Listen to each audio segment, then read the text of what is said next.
ನಮಸ್ಕಾರ ಸ್ನೇಹಿತರೆ, HK TV Kannada channel ವೀಕ್ಷಕರಿಗೆ ಪ್ರೀತಿಯ ಸ್ವಾಗತ.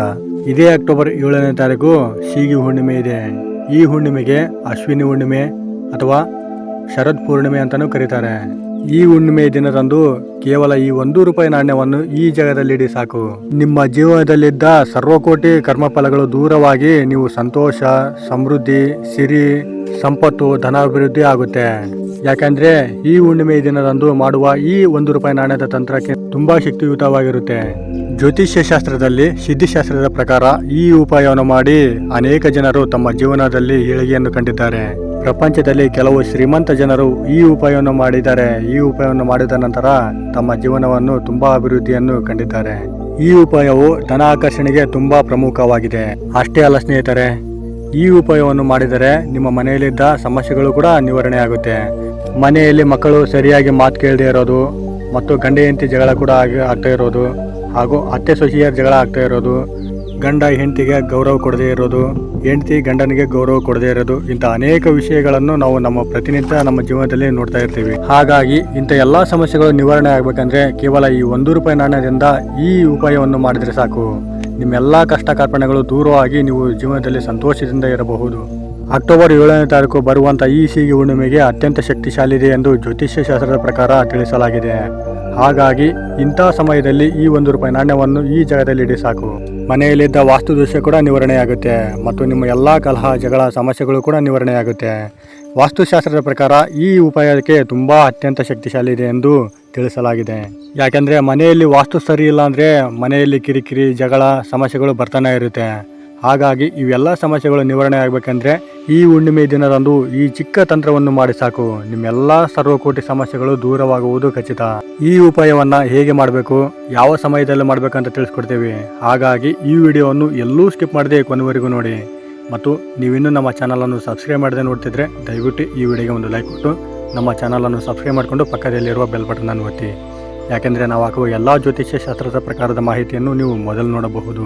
ಈ ಉಪಾಯವನ್ನು ಮಾಡಿದರೆ ಕಾಲಭೈರವ, ಚಂದ್ರದೇವ ಹಾಗೂ ಕುಬೇರ ದೇವ ಮತ್ತು ಸಂಪತ್ತಿನ ಅಧಿದೇವತೆಯಾದ ತಾಯಿ ಲಕ್ಷ್ಮೀದೇವಿಯ ಆಶೀರ್ವಾದ ಸಂಪೂರ್ಣವಾಗಿ ಹುಣ್ಣಿಮೆ ದಿನದಂದು ಮಾಡುವ ಈ ₹1 ನಾಣ್ಯದ ಮೇಲೆ ಅತ್ಯಂತ ಶಕ್ತಿಶಾಲಿಯಾಗಿರುತ್ತೆ ಎಂದು ಜ್ಯೋತಿಷ್ಯ ಶಾಸ್ತ್ರದ ಪ್ರಕಾರ ತಿಳಿಸಲಾಗಿದೆ. ತಾಯಿ ಧನಲಕ್ಷ್ಮಿಯ ಆಶೀರ್ವಾದ ನಿಮ್ಮ ಮತ್ತು ನಿಮ್ಮ ಕುಟುಂಬದವರ ಮೇಲೆ ಸದಾ ಇರಬೇಕಂತ ಬಯಸಿದವರು ಓಂ ಶ್ರೀ ಲಕ್ಷ್ಮೀ ದೇವಿಯೇ ನಮಃ ಅಂತ ಕಮೆಂಟ್ ಮಾಡದೆ ಮರಿಬೇಡಿ.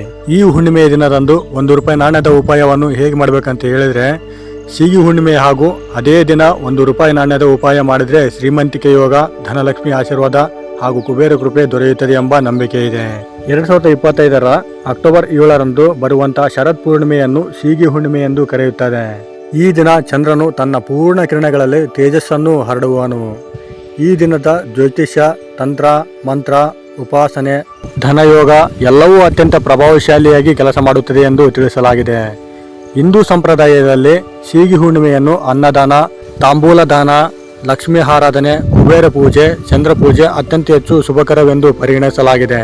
ಈ ಹುಣ್ಣಿಮೆಯ ದಿನದಂದು ಈ ₹1 ನಾಣ್ಯವನ್ನು ಕೇವಲ ವಿಶೇಷ ವಿಧಾನದಲ್ಲಿ ಬಳಸಿದರೆ ಅದು ಧನ ಆಕರ್ಷಣೆ, ಸಾಲ ಮುಕ್ತಿ, ವ್ಯವಹಾರ ಪ್ರಗತಿ ಮತ್ತು ಮನೆಯಲ್ಲಿ ಸಮೃದ್ಧಿ ತರುವುದಕ್ಕೆ ಅತ್ಯಂತ ಮಹತ್ವಪೂರ್ಣವಾದ ಶಕ್ತಿಶಾಲಿಯಾಗಿ ಈ ಉಪಾಯ ಕೆಲಸ ಮಾಡುತ್ತದೆ ಎಂದು ಶಾಸ್ತ್ರಗಳು ಹೇಳುತ್ತವೆ.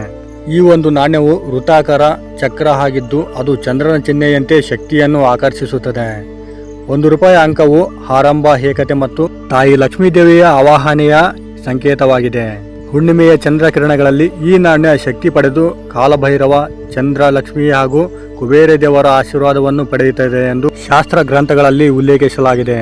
ಜ್ಯೋತಿಷ್ಯ ಶಾಸ್ತ್ರದ ಪ್ರಕಾರ 2025ರ ಅಕ್ಟೋಬರ್ 7ರಂದು ಚಂದ್ರನು ಮೇಷ ರಾಶಿಯಲ್ಲಿ ಸಂಚಾರ ಮಾಡುತ್ತಾನೆ. ಮೇಷ, ಸಿಂಹ, ತುಲಾ, ಕುಂಭ ರಾಶಿಯವರಿಗೆ ಧನಲಾಭವಾಗುತ್ತೆ ಮತ್ತು ವೃಷಭ ರಾಶಿ, ಮಿಥುನ ರಾಶಿ, ಕರ್ಕಾಟಕ ರಾಶಿಯವರಿಗೆ ಆರೋಗ್ಯ ಲಾಭ ಸಿಗುತ್ತೆ. ಹಾಗೂ ಧನಸ್ಸು ರಾಶಿ, ಮಕರ ರಾಶಿ, ಮೀನ ರಾಶಿಯವರಿಗೆ ವ್ಯವಹಾರದಲ್ಲಿ ಪ್ರಗತಿ ಸಿಗುತ್ತದೆ ಎಂದು ಹೇಳಲಾಗುತ್ತದೆ. ಮತ್ತು ಕನ್ಯಾ ರಾಶಿ ಹಾಗೂ ವೃಶ್ಚಿಕ ರಾಶಿಯವರಿಗೆ ಹೊಸ ಅವಕಾಶಗಳು ಸಿಗುತ್ತದೆ.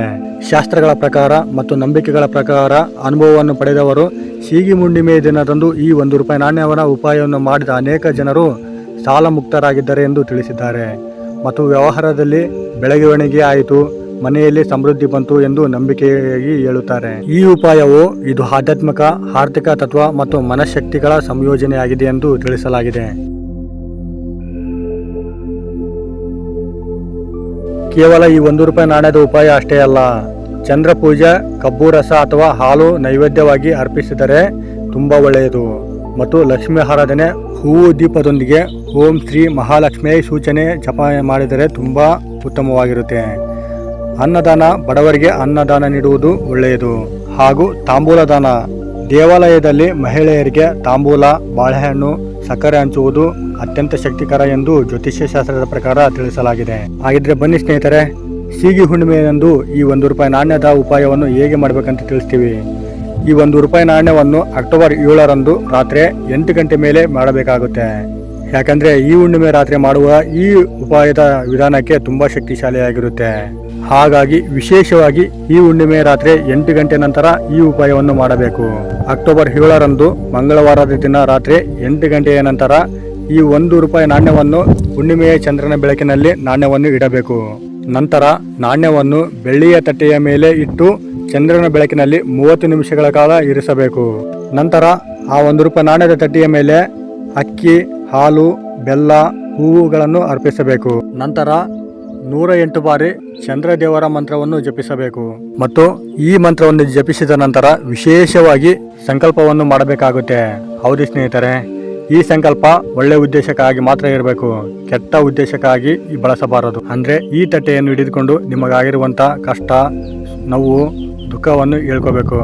ಮತ್ತು ಅತ್ತೆ ಮಾವಂದಿರಿಂದ ಕಷ್ಟವನ್ನು ಅನುಭವಿಸ್ತಿದ್ರೆ, ಹಾಗೂ ಹೆಂಡತಿಯಿಂದ ಕಷ್ಟವನ್ನು ಅನುಭವಿಸ್ತಿದ್ರೆ, ಹಾಗೂ ಹೆಂಡತಿ ಗಂಡನಿಂದ ಕಷ್ಟ ಅನುಭವಿಸ್ತಿದ್ರೆ, ಗಂಡ ಸರಿಯಾಗಿ ಮಾತು ಕೇಳದೇ ಇರೋದು ಮತ್ತು ಮಕ್ಕಳು ಸರಿಯಾಗಿ ಮಾತು ಕೇಳದೇ ಇರೋದು, ಗಂಡ ಕುಡಿತದ ಚಟಕ್ಕೆ ದಾಸನಾಗಿದ್ರೆ, ಇವು ಎಲ್ಲ ಸಮಸ್ಯೆಗಳು ನಿವಾರಣೆ ಆಗಬೇಕಂತ, ಮತ್ತು ನಿಮ್ಮ ಹಣಕಾಸಿನಲ್ಲಿ ಸಮಸ್ಯೆ ಇದ್ರೆ ಅಥವಾ ನಿಮ್ಮ ವ್ಯಾಪಾರ ವ್ಯವಹಾರ ಸರಿಯಾಗಿ ನಡೀತಾ ಇಲ್ಲ ಅಂದ್ರೆ, ನಿಮ್ಮ ಉದ್ಯೋಗದಲ್ಲಿ, ವೃತ್ತಿ ಜೀವನದಲ್ಲಿ ಸಮಸ್ಯೆಗಳು ಎದುರಾಗಿದ್ರೆ, ಅಕ್ಕಪಕ್ಕದವರ ಮನೆಯಿಂದ ತುಂಬಾ ಸಮಸ್ಯೆಗಳನ್ನು ಎದುರಿಸ್ತಿದ್ರೆ, ನರದೃಷ್ಟಿಯಾಗಿದ್ರೆ ಮತ್ತು ವಿಶೇಷವಾಗಿ ಜನರ ಕೆಟ್ಟ ದೃಷ್ಟಿ ನಿಮ್ಮ ಮೇಲೆ ಬಿದ್ದಿದ್ರೆ, ಇವೆಲ್ಲಾ ಸಮಸ್ಯೆಗಳನ್ನು ನಿವಾರಣೆ ಆಗ್ಬೇಕಂತ ನೀವು ಬೇಡ್ಕೊಳ್ಬೇಕು.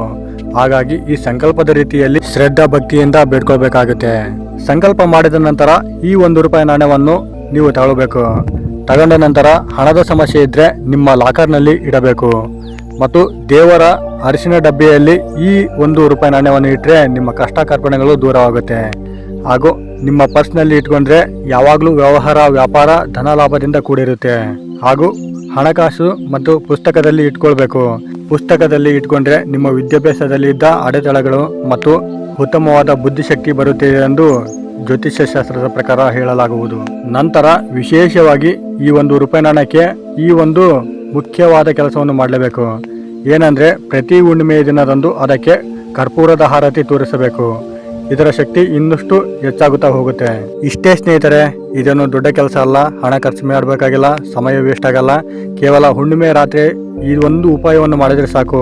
ವಾಸ್ತು ಪ್ರಕಾರ ನಿಮ್ಮ ಮನೆಯ ದೋಷ ನಿವಾರಣೆ ಆಗುತ್ತೆ ಮತ್ತು ಮನೆಯಲ್ಲಿ ಖರ್ಚು ಜಾಸ್ತಿ ಆಗ್ತಾ ಇದ್ರೆ ಕಡಿಮೆ ಆಗುತ್ತೆ. ಜೊತೆಗೆ ಅಪ್ರತ್ಯಕ್ಷಿಕ ಧನ ಲಾಭವೂ ಕೂಡ ಆಗುತ್ತೆ ಮತ್ತು ಸಾಲ ಮುಕ್ತಾಯ ಸಾಧ್ಯತೆ ಬರುತ್ತದೆ. ವ್ಯವಹಾರ, ಉದ್ಯೋಗದಲ್ಲಿ ಉನ್ನತ ಸ್ಥಿತಿಗೆ ಬರುತ್ತೀರಾ. ಮನೆಯಲ್ಲಿ ಸಮೃದ್ಧಿ ಮತ್ತು ಶಾಂತಿ, ಸಂತೋಷ ನೆಲೆಸುತ್ತೆ. ಹಾಗಾಗಿ ಈ ಉಪಾಯವನ್ನು ಮಾಡಿ ಅನೇಕ ಜನರು ತಮ್ಮ ಜೀವನದಲ್ಲಿ ತುಂಬಾ ಏಳಿಗೆಯನ್ನು ಕಂಡಿದ್ದಾರೆ. ಅಕ್ಟೋಬರ್ 7ರಂದು ಸೀಗಿ ಹುಣ್ಣಿಮೆಯಂದು ಈ 1 ರೂಪಾಯಿ ನಾಣ್ಯವನ್ನು ಚಂದ್ರಕಿರಣದಲ್ಲಿ ಇಟ್ಟುಕೊಂಡರೆ ಕುಬೇರ ಯೋಗ, ಲಕ್ಷ್ಮೀ ಕೃಪೆ, ಧನ ಸಂಪತ್ತು ನಿಮ್ಮ ಜೀವನದಲ್ಲಿ ಬೆಳಗುತ್ತದೆ ಎಂದು ಜ್ಯೋತಿಷ್ಯ ಶಾಸ್ತ್ರದ ಪ್ರಕಾರ ತಿಳಿಸಲಾಗುವುದು. ಹಾಗಾಗಿ ಈ ಉಪಾಯವನ್ನು ಒಂದೇ ಒಂದು ಸಾರಿ ನೀವು ಮಾಡಿ ನೋಡಿ ಸ್ನೇಹಿತರೆ. ಇದರ ಅನುಭವ ಮತ್ತು ಇದರ ಲಾಭವನ್ನು ನೀವೇ ಪಡೆಯುತ್ತೀರಾ, ಸ್ವತಃ ನೀವೇ ಹೇಳ್ತೀರಾ. ನೋಡಿದ್ರಲ್ಲ ಸ್ನೇಹಿತರೆ, ಈ 1 ರೂಪಾಯಿ ನಾಣ್ಯದ ಮಾಹಿತಿ ನಿಮಗೆ ಇಷ್ಟ ಆಗಿದೆ ಅಂತ ಅಂದ್ಕೊಂಡಿದ್ದೀವಿ. ಇಷ್ಟ ಆಗಿದ್ರೆ ದಯವಿಟ್ಟು ಈ ವಿಡಿಯೋಗೆ ಒಂದು ಲೈಕ್ ಕೊಡಿ. ಸಾಧ್ಯವಾದರೆ ಈ ವಿಡಿಯೋವನ್ನು ನಿಮ್ಮ ಫ್ರೆಂಡ್ಸ್, ಫ್ಯಾಮಿಲಿ ಹಾಗೂ ಗ್ರೂಪ್ಗಳಿಗೆ ಶೇರ್ ಮಾಡಿ. ನೀವು ಶೇರ್ ಮಾಡುವುದರಿಂದ ನಿಮ್ಮಿಂದ ಅವರಿಗೆ ಉಪಯೋಗ ಆಗಬಹುದು. ಇನ್ನೂ ಹೆಚ್ಚಿನ ಮಾಹಿತಿಗಾಗಿ ನಮ್ಮ HK TV ಕನ್ನಡ ಚಾನಲ್ ಅನ್ನು ಸಬ್ಸ್ಕ್ರೈಬ್ ಮಾಡಿಕೊಂಡು ಸಪೋರ್ಟ್ ಮಾಡಿ. ಧನ್ಯವಾದ.